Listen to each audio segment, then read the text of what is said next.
wabarakatuh. Baiklah, saya akan menyajikan metode manajemen portofolio dengan judul metodologi studi peristiwa dalam manajemen portofolio. Apa itu studi peristiwa? Event study. Studi peristiwa adalah metode analisis kuantitatif yang dirancang untuk mengukur dan mengevaluasi dampak spesifik dari suatu peristiwa tertentu terhadap pergerakan harga saham atau nilai keseluruhan suatu portofolio investasi. Tujuan utamanya adalah untuk mengisolasi efek dan peristiwa tersebut dari fluktuasi pasar umum. Fokus utama studi ini adalah pada penghitungan abnormal return, selisih antara return aktual dan return yang diharapkan. Jika peristiwa itu tidak terjadi, ini memungkinkan analis untuk melihat reaksi pasar secara lebih tepat terhadap berita, pengumuman perusahaan, atau kejadian makroekonomi yang signifikan. Tujuan studi peristiwa menganalisa dampak signifikan, mengidentifikasi apakah suatu peristiwa memiliki pengaruh yang cukup besar untuk mengubah nilai aset secara material. 2. Mengukur besaran dan arah dampak, menentukan seberapa besar perusahaan return saham dan apakah dampak tersebut positif atau negatif. 3. Selanjutnya, mendukung pengambilan keputusan, memberi informasi yang krusial bagi investor dan manajer portofolio untuk strategi investasi yang lebih baik. Jenis-jenis peristiwa yang dianalisis. 1. Peristiwa korporasi. Ini mencakup pengumuman laba, merger, akuisisi, pengumuman dividen, atau perubahan jajaran manajemen. Peristiwa ini seringkali memiliki dampak langsung dan signifikan pada persepsi pasar terhadap nilai perusahaan. Selanjutnya, peristiwa eksternal.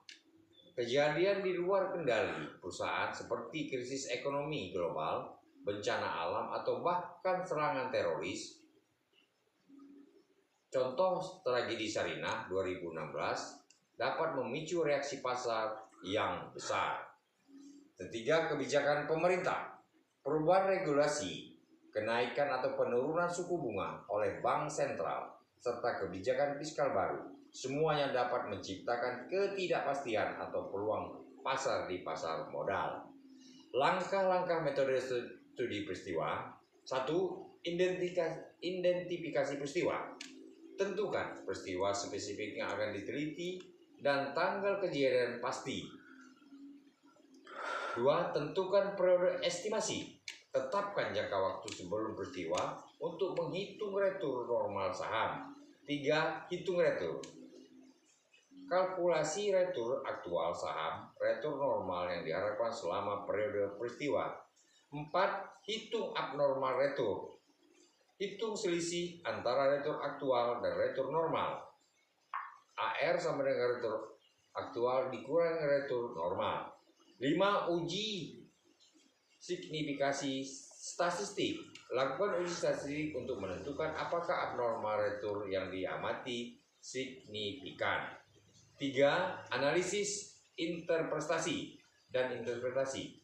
Interpretasi hasil untuk memahami dampak peristiwa terhadap pasar. Model pengukuran return normal. Penentuan return normal merupakan langkah krusial dalam studi peristiwa. Model ini membantu memisahkan pergerakan harga saham yang disebabkan oleh peristiwa dari pergerakan pasar umum. Model pasar market model membandingkan return saham individu dengan return indeks pasar, misalnya IHSG, mengasumsi bahwa pergerakan saham dengan besar dijelaskan oleh itu. Kedua, model rata-rata menggunakan rata-rata historis return saham sebelum peristiwa sebagai return normal. Model ini sederhana namun mengabaikan perubahan kondisi pasar. Model CAPM, Capital Asset Pricing Model, mempertimbangkan hubungan antara return saham dengan diharapkan dan risiko sistematik dalam kurung beta. Model ini lebih canggih karena menentukan elemen risiko pasar. Contoh studi peristiwa dampak tragedi Sarinah.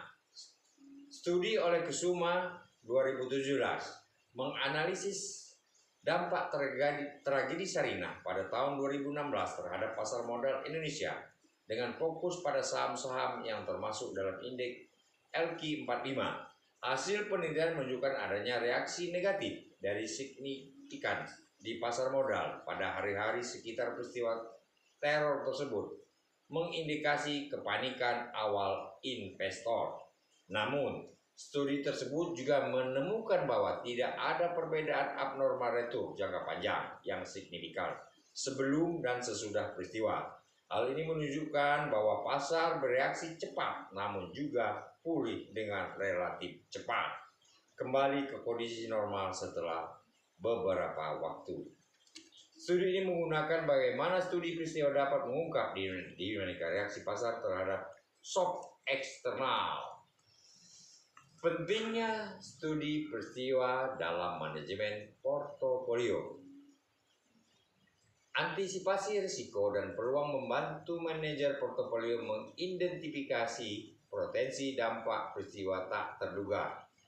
Wawasan pasar dalam menyediakan pemahaman lebih dalam tentang bagaimana pasar bereaksi terhadap informasi baru.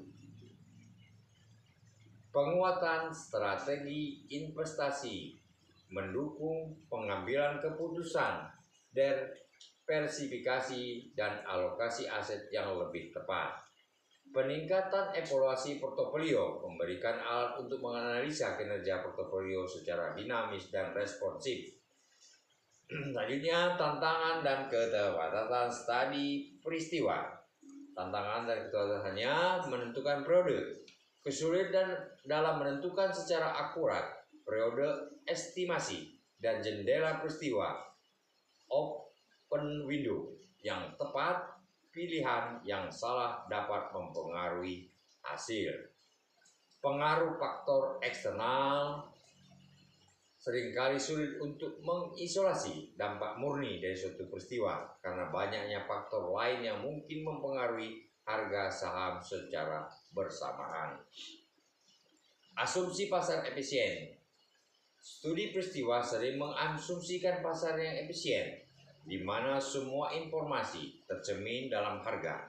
Namun, di dunia nyata, pasar mungkin tidak selalu efisien, yang bisa menyebabkan bias dalam hasil. Kesimpulan dan rekomendasi. Kesimpulan dan rekomendasi alat penting adalah alat penting studi peristiwa, instrumen berharga untuk memahami reaksi pasar terhadap kejadian penting dan dampak pada investasi.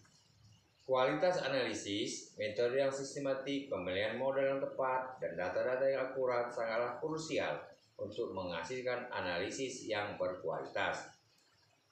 Selanjutnya pendekatan heuristik disarankan untuk mengintegrasi studi peristiwa dengan analisis fundamental dan teknikal agar mendapatkan gambaran pasar yang komprehensif.